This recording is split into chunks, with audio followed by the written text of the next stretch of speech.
friends, and welcome to our time together here on the third Sunday of Lent. I hope you've been having a great week. I hope you have been having a wonderful time with your family.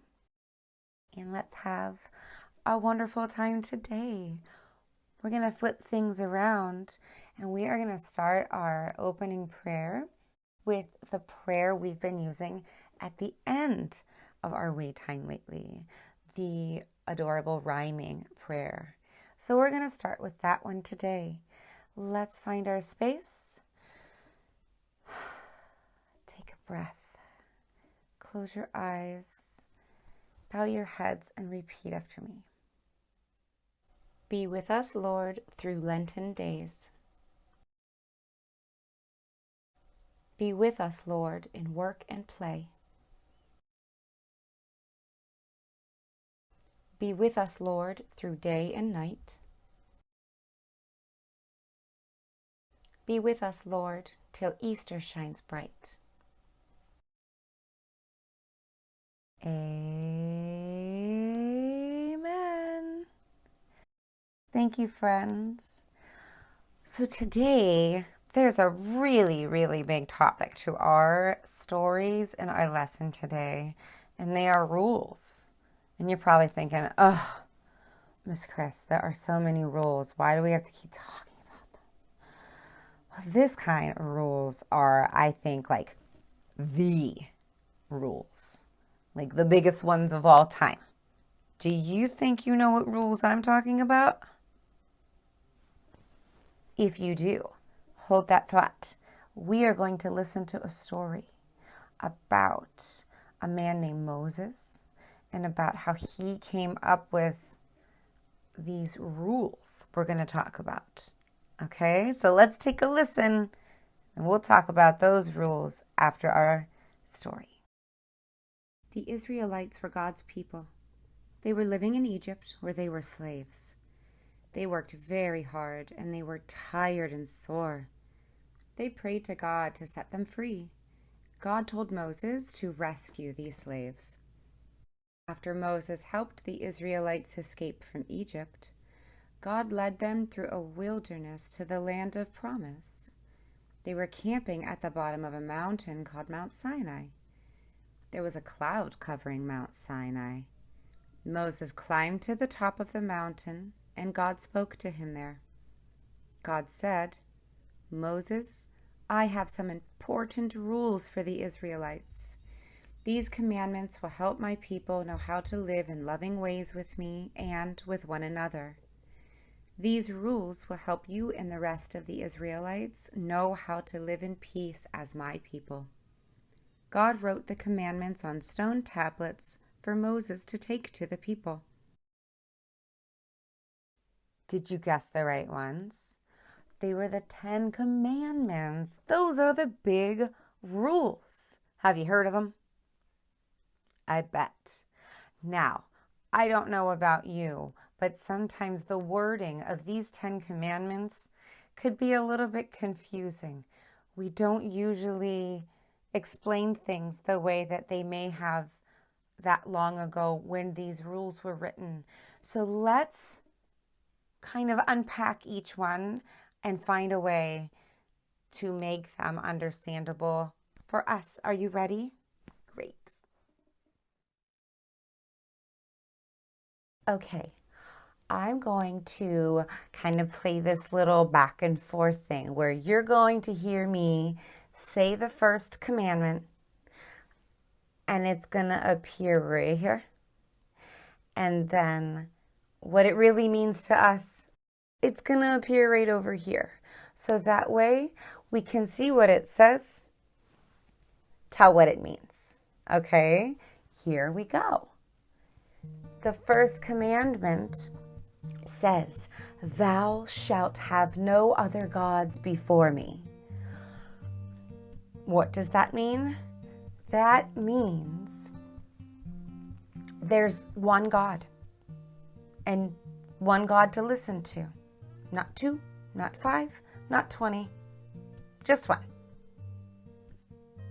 Number 2, Thou shalt not make unto thee any graven image. I don't even know what that means sometimes. I'm like, huh? That means that sometimes people try to make things that look like God, but it really isn't. So what really that means is that don't make a pretend God. Sounds easier when you say it that way, huh? Number 3, thou shalt not take the name of the Lord thy God in vain. What that means, God's name is special. Respect God's name. Number 4, remember the Sabbath day and to keep it holy. What does that mean?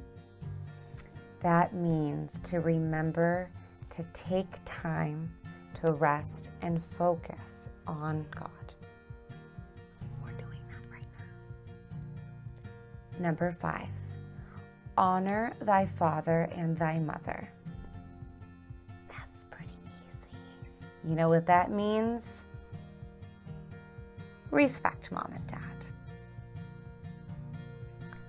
Number 6, thou shalt not kill. That's a deep one.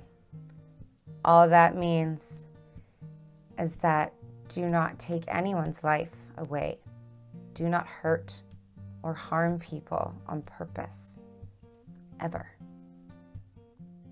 7, thou shalt not commit adultery. What that means? Respect spouses, meaning like husbands and wives. When you get married, it is important to keep promises to the person you marry. Number 8, thou shalt not steal. What does that mean? Don't take anything that doesn't belong to you. Number 9, thou shalt not bear false witness against thy neighbor. What does that mean? That means respect others. Don't tell lies about anyone. Tell the truth. Number 10, thou shalt not covet. What does that mean to us? That means, once again, respect others. Be happy with what you have. Have you ever heard the phrase, you get what you get and you don't throw a fit? Like that. Be happy with what you have. Don't envy and try to take something that is not yours. I hope that was a helpful explanation of our 10 commandments. A few things to wrap up. Just to point out, the first 4 commandments are about us and God. And the last 6 are about us and people. So the 2 takeaways from this is to know that the whole point of all of these commandments or rules is to love God and to love others. Those are very important. If you can do that and you can live your life through your relationship with God and your willingness to reach out and always help others, you will always, always be following the rules and making this world a better place.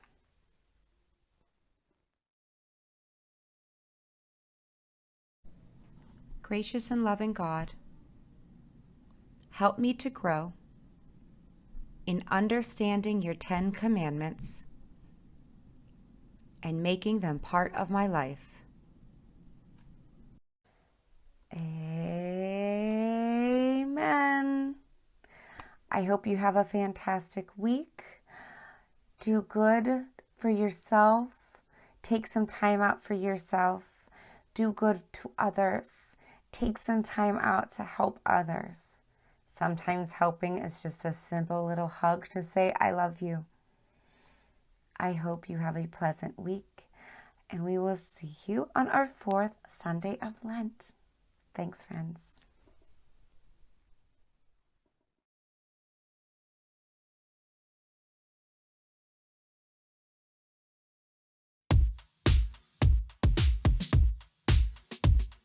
The Bible, yes, that's the book for me. I stand alone on the Word of God. The Bible.